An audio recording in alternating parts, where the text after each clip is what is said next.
ఇంత నిర్వీర్యాన్ని చేసి మొత్తం ప్రైవేట్ కార్పొరేట్ కంపెనీలకు అప్పచెప్పాలి అని ఆంధ్ర నుంచి వచ్చిన ఇన్స్టిట్యూట్లకు మొత్తం విద్యా వ్యవస్థని అప్పచెప్పేసి మీరు వదిలేస్తే విద్యా కమిషన్ వేసి ఫీజుల నుంచి స్ట్రక్చర్ చేయాలి, విద్యాశాఖను ప్రక్షాళన చేయాలని, సమూలమైన మార్పులు తీసుకురావాలని అన్ని రకాలుగా తాపత్రయపడి డిఎస్సి నోటిఫికేషన్ ఇచ్చి టెట్ పరీక్షలు 55 రోజులలో నిర్వహించి 11,000 మంది టీచర్ల నియామకం చేసిన అధ్యక్ష.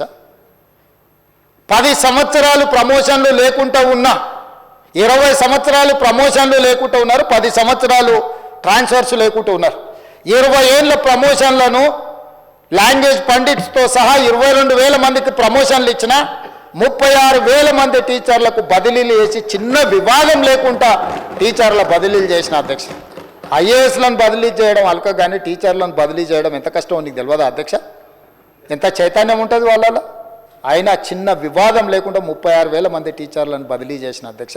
11,000 మంది టీచర్ల నియామకాలను చేపట్టిన, 14 యూనివర్సిటీలకు వైస్ ఛాన్సలర్లను నియమించిన అధ్యక్ష నేను విద్యాశాఖ బాధ్యత తీసుకున్న తర్వాత. ఇది నా చిత్తశుద్ధి. 40% డైట్ ఛార్జెస్ పెంచినా, 200% కాస్మెటిక్ ఛార్జెస్ పెంచినా. ఎవరు ఉంటారు అధ్యక్ష ఈ diet charges, cosmetic charges? SC ST BC మైనారిటీల పిల్లలు లేరా?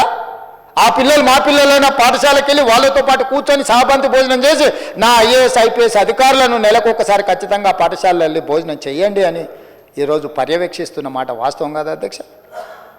ఈ రకంగా ప్రక్షాళన చేసి పేరుకపోయిన చెత్తను తొలగించి మీరు చేసిన పాపాలను కడుక్కుంటూ ఈరోజు పూర్తి స్థాయిలో మేము ప్రయత్నం చేస్తుంటే మమ్మల్ని కించపరిచే విధంగా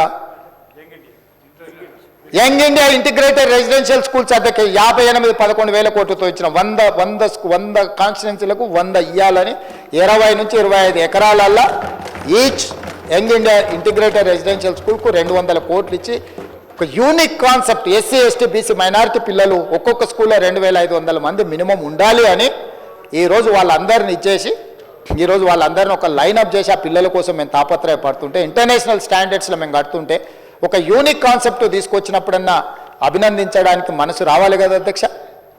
ఇందులో మా స్వార్థం ఏముంది అధ్యక్ష? ఏమన్నా మా పార్టీ కార్యకర్తల కోసం కట్టించిన రిహాబిలిటేషన్ సెంటరా ఇదేమన్నా? ఈ పేదోళ్ళ కోసమే కదా మేము చేస్తున్నది అధ్యక్ష.